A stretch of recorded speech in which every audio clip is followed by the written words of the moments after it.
damos gracias y honramos tu nombre y dejamos, Señor, esta dirección bajo la dirección de tu Espíritu Santo, Padre, en el nombre de Jesucristo de Nazaret. Amén. Muchas gracias. Recibimos así de pie a este varón de Dios, a quien apreciamos mucho. Bueno, los alumnos del seminario sí nos acuerdan muy bien, a nuestro querido hermano pastor, que es profesor también, y quiero algo contarles a ustedes. Hoy ellos tienen mucha actividad y se empeñan, pero le dieron un permiso especial por ser nosotros, así mismo. Le regalamos un aplauso, pastor acá, su esposa Claudia, gracias por estar con nosotros.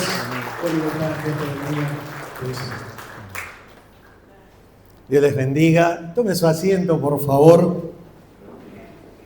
Preguntar si están contentos sería casi lógico, porque el Hijo de Dios vive contento. Cuando leemos las Escrituras, miramos nosotros lo que ocurre a nivel global y vamos a encontrar que hay un solo pueblo que tiene razones para cantar permanentes. A veces el canto es más lento, a veces es más rápido, pero tiene razones fundamentadas. El pueblo que no conoce a Dios, ese pueblo tiene por allí esta cuestión de cantar cuando están de celebración. Hay otros que para celebrar se adoba un poco, se motiva. Algunos entendieron eso. Pero el pueblo de Dios es un pueblo que por tener a Cristo en su corazón, de manera continua, tiene razones para cantar, para agradecer. Yo agradezco a Dios no solo cuando estoy sano, cuando estoy enfermo también, cuando te va bien, cuando te va mal, cuando hablan bien de vos, cuando hablan mal de vos. Siempre digo esto y no quiero desanimar a nadie, pero no todo el mundo te va a querer. Usted no es Roberto Carlos que tiene 1 millón de amigos. Usted es alguien que tal vez encontrará 5 o 6, pero tiene que saber que en la vida hay gente que no lo va a aceptar, no lo va a querer, gente que va a hablar mal, pero mucha gente que lo va a querer y que va a hablar bien y que va a esperar de usted. Y la vida es un poco de todo eso. Así que como hijo de Dios siempre tenemos gratitud, también tenemos razones para servir a Dios. Yo quiero hacer hoy algo un poco raro. Un poco raro digo porque quiero ir hacia atrás y luego ir hacia adelante, pero colocando una base, entendiendo de que hoy es un día de celebración muy especial, por cuanto ustedes, hay hermanos, están aquí los hermanos, pueden levantar su mano así yo los conozco, los que van a ser puestos en sacrificios, los diáconos y los presbíteros, allí hay uno, ¿quién más? Aquí hay otro y allí, bueno, son para el sacrificio, ¿no? Para el altar. Bueno, entendiendo esta dinámica, quiero recordar 4 cosas de manera primordial. 4 cosas, no se va a olvidar de eso. Si usted se olvida de esas 4, bueno, estamos complicados. Pero si se acuerda de esas 4, se va a acordar de todo el mensaje. Quiero que vayamos allí a Mateo capítulo 28. Mateo capítulo 28, comenzando con el verso 19 y 20. Sé que lo pueden recitar de memoria, pero hay una gran distancia entre recitarlo y vivirlo.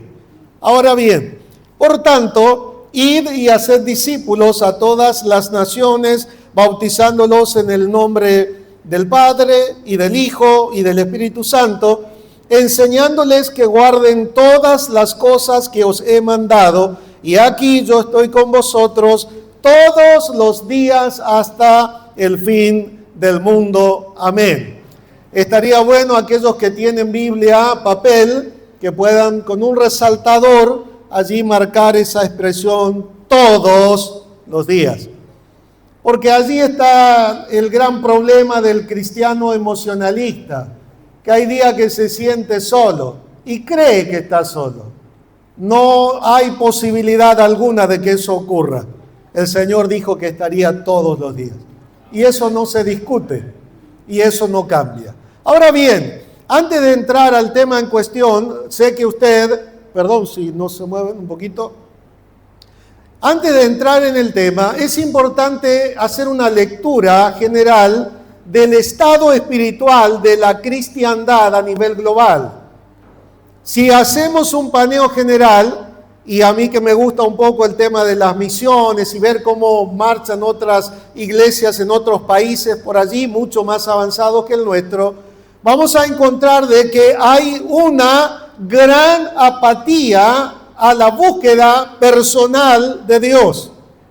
Esa búsqueda personal de Dios ha traído como resultado una tibieza espiritual en la vida de las personas que profesan ser cristianos.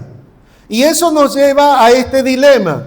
Hay dos vías en las cuales hoy vos y yo, o usted y yo, debemos transitar. La primera vía es tratar de cumplir lo que el Señor nos ha dicho. Ya voy a hablar de ello.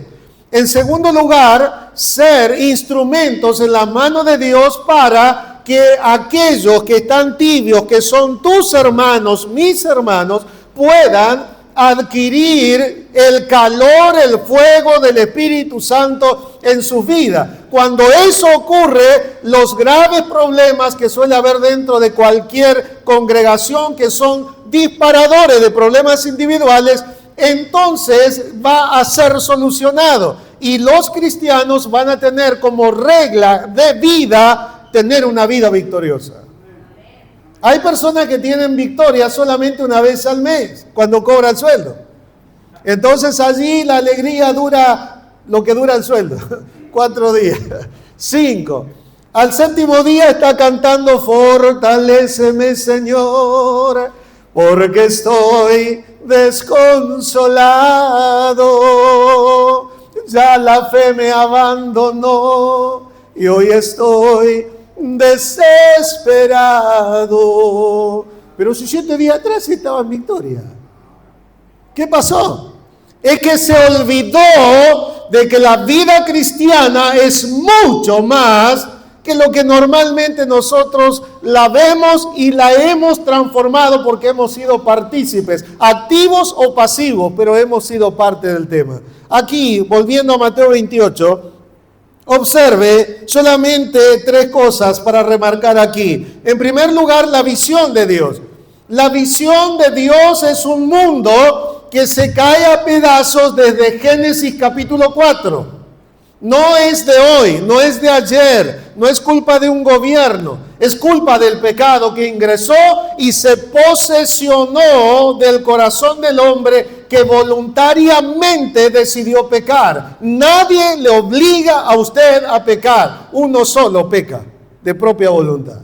Entonces la visión de Dios es alcanzar a toda una humanidad que se cae a pedazos en lo espiritual, en lo moral, en lo social y todo lo que conlleva, y la realidad de lo que usted ve hoy en las noticias y tal vez aquí también en su ciudad es la realidad de un mundo sin Dios, pero Él tiene una visión, alcanzarlos a cada uno de ellos con el mensaje del Evangelio de Cristo.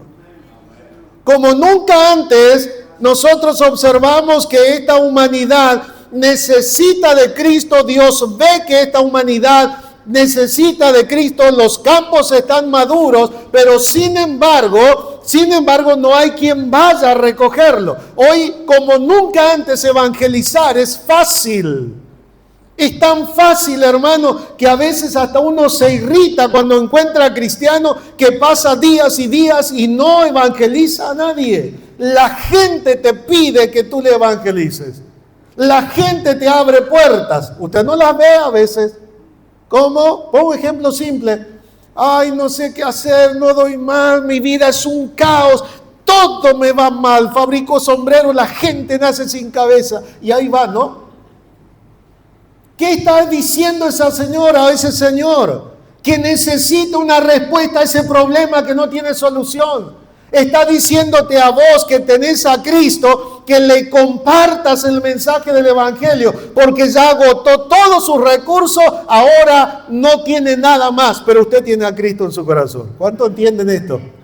Sí, bueno, estimo que esta semana va a arrancar con todo. Diciembre es exclusivo para evangelizar. Ahora, segunda cuestión es la misión que tiene la iglesia. Algo hablé recién. La misión no es levantar templo primariamente, es ganar almas para el Señor. Los templos se levantan luego de que hay una necesidad. Las almas son primero. ¿Cuántos templos levantó Jesús? ¿Cuántos templos levantó Pablo, Pedro, Santiago, Juan? ¿Estoy en contra? No, tenemos un hermoso templo, queremos ampliar. Pero sin embargo, la prioridad son las almas, son las personas que están yéndose de esta vida sin Cristo. Y en eso estás involucrado vos. Si sos cristiano, estás involucrado. ¿Cuántos son cristianos? A ver, pongan cara de creyente. No pongan cara de cristiano. Yo que a veces decimos, amén. ¿No? Bueno, algunos son así, ¿verdad? Pero eso es cuestión de vida, no tiene nada que ver con lo que hay dentro. Pero vemos esto, la iglesia perdió de vista la misión que tiene. Y entonces entre nosotros nos va bien y oramos uno por los otros. En los cultos de oración, díganme los que vienen siempre, ¿qué es lo que predomina? ¿Orar por un hermano o orar por salvación de la gente? Bueno, ya está, ¿verdad? Ya entendió a dónde voy. Si tenemos que orar más por los hermanos que por gente inconversa, algo no estamos entendiendo. La misión de Dios es ir a todo el mundo y allí encontramos esto. Cuando vamos al mundo, ¿qué le damos? Es la nube sin agua, es el mensajero sin mensaje. Necesitamos nosotros ir a la escuela de Dios para poder entregarle un mensaje correspondiente a la persona. Pero en tercer lugar, la presencia de Dios. Hablé de visión, hablé de misión y hablé de la presencia de Dios. Él dijo iba a estar con nosotros todos los días de nuestra vida. Y el contexto marca lo siguiente. El contexto dice, mientras hago la tarea, Él está conmigo. Pero si no hago la tarea, Él está en mí igual. Ahora, note esto. La historia comienza mucho tiempo atrás. Lo que yo leí aquí es simplemente el final de una etapa terrenal en cuanto a la persona de Jesús. Me cuidé de decir Jesús porque es el nombre humano. Jesucristo es el nombre divino humano. Ahora bien, este pasaje empieza mucho tiempo atrás, cuando el Señor Jesús, después de haber practicado una vida de acuerdo a lo que Dios establecía durante un periodo de 30 años aproximadamente, Él va a comenzar su ministerio terrenal llamando a personas. ¿Cuántos sirven al Señor de los que están aquí? En cualquier área. Están sirviendo, ¿sí? Porque quiero hablarles a ustedes con esto. Quiero hablarles a ustedes de parte de Dios. Ahora, observe, en Marcos capítulo 1, versículo 16 al 20, encontramos nosotros dos llamados. Hay un llamado para 2 pescadores, hay otro llamado para 2 pescadores. Es decir, Dios llama a personas que estén dispuestas a seguirle porque Él quiere trabajar con ellos. Ahora bien, Dios llama en primer lugar a 2 pescadores, como he mencionado recién. Dice que allí vio a Simón y a Andrés su hermano. Inmediatamente usted ve que Él va a llamar a la competencia. Ellos le siguieron, pasando de allí unos cuantos metros más, había allí otras barcas. Vio a Jacobo, hijo de Zebedeo, y a Juan su hermano, también ellos en la barca que remendaban las redes, y los llamó también. Quiero que entienda esto, en el llamado de Dios está involucrado esta cuestión de que Dios muchas veces llama a la competencia.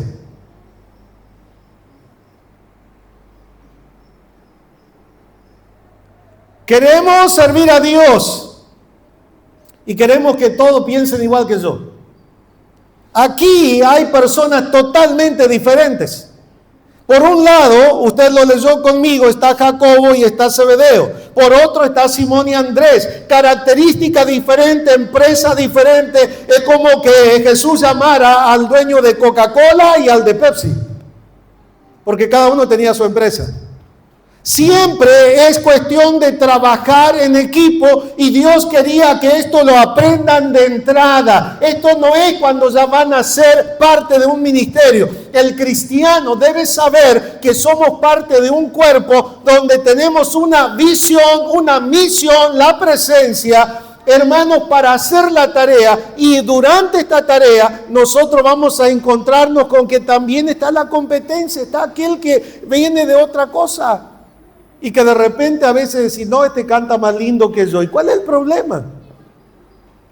No hay competencia entre aquellos que dicen, a ver, ¿quién escribe más canciones para el Señor? No, y estamos cantando todo canciones centroamericanas. Ahora que apareció la IA, fueron los cantantes, ¿eh? Si no hay unción, se van los cantantes. Abandona al grupo, ¿no? Como dice. Claro, la IA hace todo, con toda la info que hay en la Biblia, te arma lo que quieras. Pero ¿por qué llega esto? Porque la unción de los que dicen que la tienen no parece ser tal, porque ya no hay inspiración, ya no hay inspiración de letras para poder cantar y comunicar el mensaje del Evangelio. Ay, ay, ay. Sonría, el Señor le ama. El Señor le ama. La IA lo que no puede duplicar es la acción del Espíritu Santo. Por eso el cristiano, no importa si sabe 4 idiomas, apenas habla el castellano y encima se equivoca. Hermanos, si la unción de Dios está en él, no hay con qué darle. No hay con qué darle. Ahora bien, observe, hay un llamado y dentro de ese llamado hay 4 cosas que yo quiero mencionar, en sí 3. Cuando vemos esto, encontramos de que Dios va a llamar a ser salvos y en segundo lugar llamar para una preparación especial para servirle. Esa preparación especial para servirle nos lleva a la siguiente dificultad, que es Dios quiere ir quitando de nuestra vida nuestro parecer para colocar su parecer. ¿Se entiende lo que dije? No. ¿Sí, Gustavo? Mi amigo de WhatsApp. Dios quiere sacar de nosotros nuestras ideas para colocar las suyas. Y cuando vamos a las Escrituras nos vemos que los patrones, los valores que nosotros colocamos sobre determinadas cosas de este mundo terrenal o horizontal, vamos a encontrar que los valores cambian. Pablo llega a decir, todo lo tengo por basura con tal de ganar a Cristo. ¿Qué pasó? Los valores fueron cambiados y ahora lo más importante es lo del reino de Dios. Y todo lo que Dios da es para yo disfrutarlo y bendecir la obra, pero siempre en su voluntad. El llamado de Dios llama a una preparación para que en esa preparación Dios pueda ir terminando con los conceptos individuales, porque la obra de Dios se hace en equipo, se trabaja en equipo. No hay llanero solitario. Yo puedo estar acá porque hay gente que está haciendo lo que yo debería estar haciendo allá, pero para eso hay un tiempo de preparación y luego soltar. Necesitamos nosotros entender que Dios tiene un llamado para nuestra vida. Ahora, para cerrar este punto, quiero explicar algo sencillo para que usted lo entienda. Lo puedo dificultar más o complejizarlo mucho más. Dios lo que quiere y lo que busca en nosotros es que tengamos un compromiso personal con Él. La mayoría, y hablo esto a los obreros, a los hermanos que están sirviendo, la mayoría tiene un compromiso con la congregación y está bien porque públicamente lo han asumido. Pero antes del compromiso con la congregación está el compromiso con Dios. El llamado de Dios llama a las personas para cultivar una mentalidad de fidelidad, para ser fieles a Dios, para ser fieles en todo, lo tocante a la obra, lo tocante a la palabra, lo tocante a la visión, a la misión. Es decir, Dios desea que usted y que yo podamos cultivar un carácter de persona fiel. Yo sé que aquí hay personas que peinan canas y algunos ya no tienen más que peinar, pero bueno, es cosa del tiempo. Pero hubo una época en la cual, usted, si alguno se acuerda, por favor, levante la mano. Uno iba a algún negocio y mandaba a la criatura y los hijos iban y dice mi papá que le mande una bolsa de harina y que me dé hierba, que me dé azúcar y que él va a pasar a pagar mañana. Y el almacenero decía, sí, aquí está, rápido. Hoy van y tiene que dejar la firma de 2 garantes, el título de propiedad de la casa, tiene que dejar el CBU con la clave de acceso también, y aún así no pagan. ¿Qué pasó? Es que el carácter de fidelidad no se ha formado. Yo hablo esto en el ámbito secular, porque en lo espiritual es donde más me interesa, pues si no somos fieles a Dios, vamos a terminar vendiendo el mensaje, negociando la integridad que Dios declara y llevando a la iglesia a una tibieza espiritual en la cual, hermanos, después es difícil salir. Difícil. ¿Cómo comienza la tibieza? Bueno, solo le doy un adelanto. La tibieza comienza, no sé si voy a ir al culto hoy, estoy cansado, ¿no? Y el otro dice, bueno, yo te acompaño. Y el otro dice, vos no vas, no, yo no voy, bueno, yo me quedo con ustedes, ya está. Está bien una vez, uno dice, está bien. La segunda vez, otra vez está cansado. Yo oraría, Señor, llévatelos. Si está cansado, que descanse, el descanso eterno. ¿No entendió? ¿Sí entendió? Bueno, entonces cuando vemos las cosas de esta manera, si decimos que Dios renueva la fuerza, ¿dónde está el cansancio? Negamos nosotros mismos lo que hablamos. Ahora, observe, necesitamos cultivar un carácter fiel, que Dios te pueda encomendar su visión, que Dios te pueda encomendar la misión para que puedas hacerlo, comenzando aquí en Dugratis, siguiendo las colonias, avanzando hacia otros lados y por qué no enviando desde aquí misioneros a Alemania, que se cae a pedazos en lo espiritual. Europa se está pudriendo espiritualmente, la inmoralidad ha traspasado todas las esferas sociales y aún dentro de las congregaciones. ¿Por qué no de aquí de Chaco que alguien se levante y que diga, Señor, entiendo la visión, me preparo para ir allá con un carácter de fidelidad? Menciono 2 personas nada más para no complicarles. Pero cuando hablamos de Moisés, Moisés fue fiel, dice el escritor a los hebreos, en toda la casa del Señor. Es decir, alguien que cultivó un carácter de fidelidad. Pero cuando vemos en Josué, Josué también era un hombre fiel. Alguien que había aprendido a caminar con Dios, y cuando Dios te dice algo, hacelo tranquilo. Dios respalda su obra, Dios respalda su palabra y Dios respalda al hombre que le tiene confianza. Tremendo. ¿Sabe que es importante? Una vez estaba hablando con alguien en una congregación y yo me recordé de alguien que en un momento dado estaba con muchos problemas y esos problemas lo iban nublando de a poquito, más y más y más. Bueno, yo estaba predicando y dice, pastor, ¿será que usted puede ir a orar en mi casa? Y yo lo miré y sentí de Dios decirle, ¿y vos por qué no orás en tu casa? ¿Por qué no orás por tu casa? ¿No enseñamos que somos sacerdotes del hogar? O cabeza, o como quieras llamarlo, no me importa.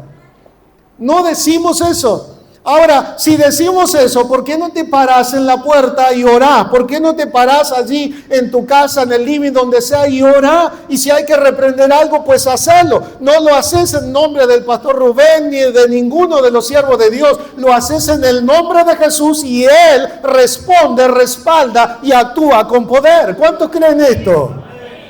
Gloria a Dios. Creí que estaba en un plus social. Ay, amén. Aquellos que ven por allí mis prédicas saben que soy así medio loco, pero así todos me entienden.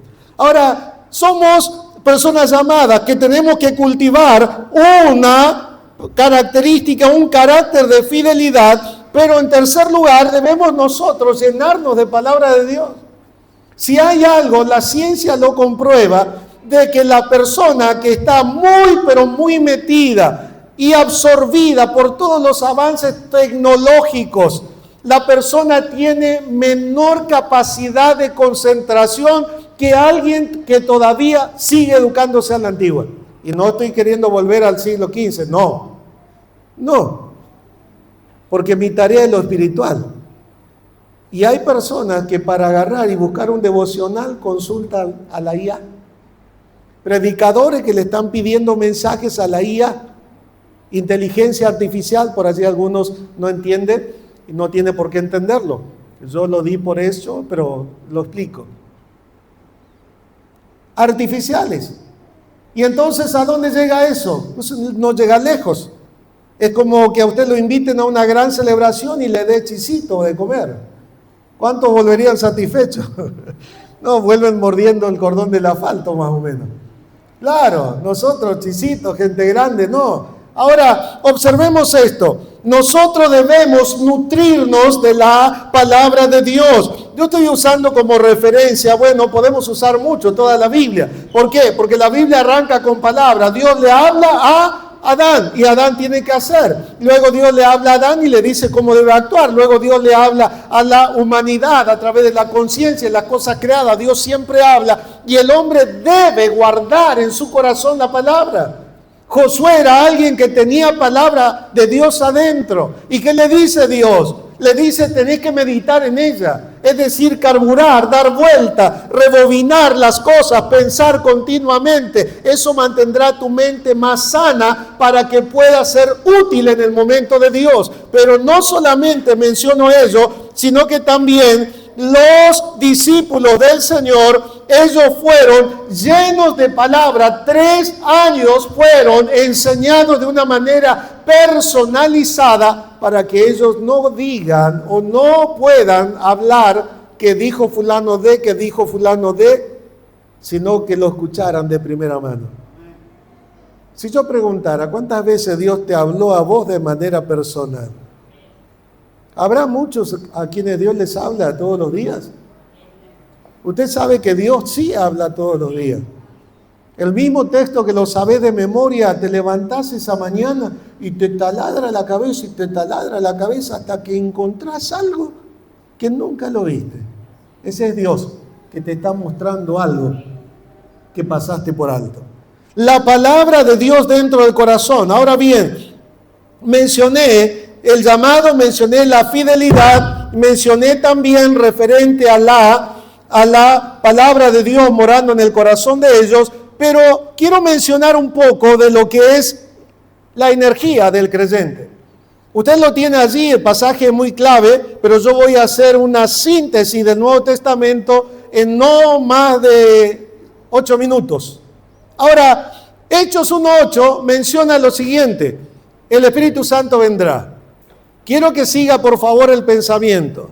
Ya hay llamado, ya hay preparación académica, podemos llamarlo así. Ahora, también ellos tuvieron ensayos, pero viene una tarea mucho más grande porque la visión se amplía. Ya no son los 30.000 kilómetros cuadrados que abarca el territorio de Israel. Ahora es todo el mundo, es mucho más grande. Y tienen que romper barreras que muchas veces son sociales, muchas veces son barreras que nosotros mismos hemos armado alrededor de nosotros. ¿Hay barreras en la iglesia hoy o no? ¿Sí? ¿Me permite hacer una prueba? ¿Qué pasaría? ¿Qué pasaría? Sí, estos chicos son buena onda. Si entra alguien que por allí tiene otra identidad, se percibe de otra manera. Y dice, ¿me puedo sentar ahí? Y se te sienta al lado tuyo. Y está allí, ¿no? ¿Cómo te sentís? Incómodo, ¿no? ¿Te sentís mirado por todos? ¿Todos lo van a mirar o no? ¿Sí o no? ¿Se da cuenta que nosotros tenemos barreras dentro que muchas veces nos impiden alcanzar a otros con el mensaje del Evangelio? Ahora, esas barreras, ¿cómo se rompen? Porque los discípulos la tuvieron. El Espíritu Santo descendió, Hechos capítulo 2, versículo 14, y el primer mensaje predicado. Capítulo 3 encontramos que hay un resultado extraordinario, más de 3.000 convertidos. Capítulo 4 encontramos milagro. Capítulo 5, accionar de Dios. Capítulo 6, hay necesidad de que la obra del Señor crezca. Capítulo 7, hay persecución. Capítulo 8, hay muerte. Capítulo 9, hay conversión de Saulo. Capítulo 10, hay una visita a la casa de Cornelio. Capítulo 11, hay que traer explicaciones porque todos los que sirven tienen que rendir cuenta. Y la obra sigue. Capítulo 13, hay un llamado del Señor para que Saulo y Bernabé sean apartados para el ministerio. Todo esto hecho bajo el poder del Espíritu Santo, donde la barrera entre judíos y samaritanos se hizo añicos, donde la barrera entre judíos y gentiles se hizo añicos también. El poder del Espíritu Santo no los dejaba quietos y donde iban había un mensaje que transmitir. Pero hoy eso no está.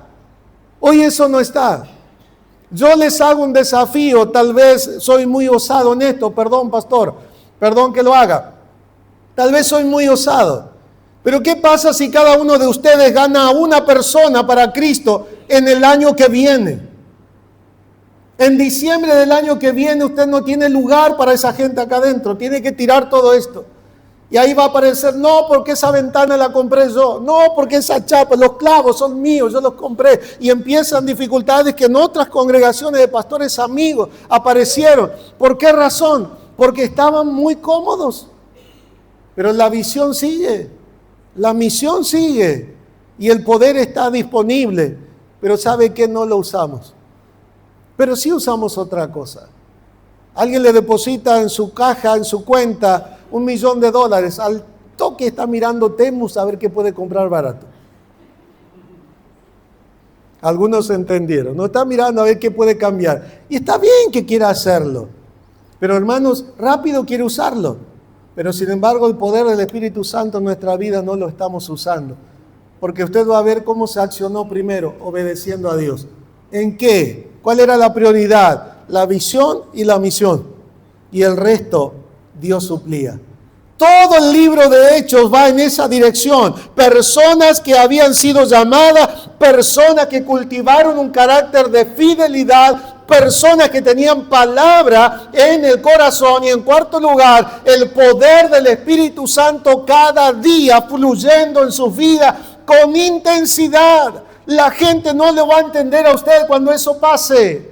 Caminaba un día, estábamos en el sur, iba con un muchacho obrero en la iglesia, estaba arrancando él. Íbamos hablando de la palabra de Dios y aparecieron unos perros allí, seguía, ladraba. En un momento dado no nos escuchábamos y él se dio vuelta y dijo, cállate, anda a tu casa. El perro se cayó tranquilo y se fue a su casa. Él ni se inmutó, yo ni me inmuté porque era algo cotidiano. El poder del Espíritu de Dios se manifiesta en los hijos. El poder del Espíritu de Dios está todavía activo hoy. ¿Cuántos creen esto, hermano? ¿Sabe que oramos muchas veces por resignación? Señor, hágase tu voluntad. No, hermano, la voluntad de Dios es sanar, salvo contados casos. A Pablo se le avisó, se le dijo, no, mi gracia te va a alcanzar. Pero hermano, Dios sigue obrando con poder, sana al enfermo, levanta al caído, fortalece al que está débil, anima al que está desanimado. Pero claro, el poder del Espíritu Santo tiene que estar fluyendo. Fui mucho tiempo a enseñar allí, es territorio de ustedes. En Sierra de Ricardo Modien, zona de Santiago, La Reserva, El Bajo, Pozo del Toba, El Colorado, El Saladillo. Esos lugares he ido años a enseñar y a predicar una vez al mes. Y allí era común tomar mate, obviamente, con los hermanos. Ya sabe que el mate santiagueño tiene 150 grados, más la sensación térmica del infierno, más o menos. El agua hierve de eso, no sé, porque les gusta así. Y encima dulce, ¿no? Y la hierba tiene que flotar, los palitos tienen que flotar o no es mate. Bueno, y estábamos allí, ¿no? Y yo veía que cada vez le costaba más cebar de la pava. Y miro la pava, claro, el sarro adentro se amontonó. Y ya salía un hilito, la pava era un pico, pero era para llenar una damajuana en un ratito. Pero salía como suspiro, hermano. Bueno, ahí estaba, ¿no? Cayendo. ¿Qué pasó? Tenía potencial la pava, tenía buen pico, pero se fue tapando. Porque no se limpió como debería limpiarse, por lo menos una vez por semana, para que ese sarro no se junte. Pero quiere algo más práctico, vea su bombilla. También, no limpió bien un día, pasó una semana, en 4 semanas usted no puede tomar mate, y si aspira mucho se le despegan los dientes postizos, y entonces allí entra en un problema mayor, porque tiene que chupar y no sale. Y uno dice, ¿qué pasó? Claro, usted se descuidó, la bombilla es buena, no es que no sirve, no se la limpió correctamente. La iglesia del siglo XXI descuidó limpiar el pico de la pava y cada vez hay menos agua cayendo. ¿Por qué razón? Porque nos fuimos amoldando a una vida donde nos bastaba lo que me hacía sentir bien. Y no tiene que ver con que yo me sienta bien, sino con que Dios se sienta bien. Y si Dios está complacido, como Él habló de Jesús, también si habla de ti, el poder fluirá en tu vida de una manera extraordinaria. Termino con esto. Es importante ver que todo el Nuevo Testamento es una vida de poder en poder. Por regla general, el poder de Dios se manifestaba en todos lados. Empezó en Pentecostés, pasaron 25 años en Éfeso, el Espíritu Santo seguía siendo derramado con poder, autoridad, hablaban nuevas lenguas, salían aquí para allá a predicar, la obra avanzaba. Mire, no llegamos al año 100 y todo el imperio romano fue lleno del mensaje del Evangelio. El Evangelio llegó al África, el Evangelio llegó a la India, el Evangelio fue por todos lados porque la persona, aquel que aceptó a Cristo, entendió que la obra de Dios la hacen hombres y mujeres que han sido llamados, que han sido marcados y cultivado un carácter de fidelidad, y personas que tienen la palabra de Dios adentro. Cuando tenés ese mensaje no te podés quedar callado. No te podés quedar callado. El Salmo 126 es un salmo maravilloso. Ese mira al pasado. Mira al pasado.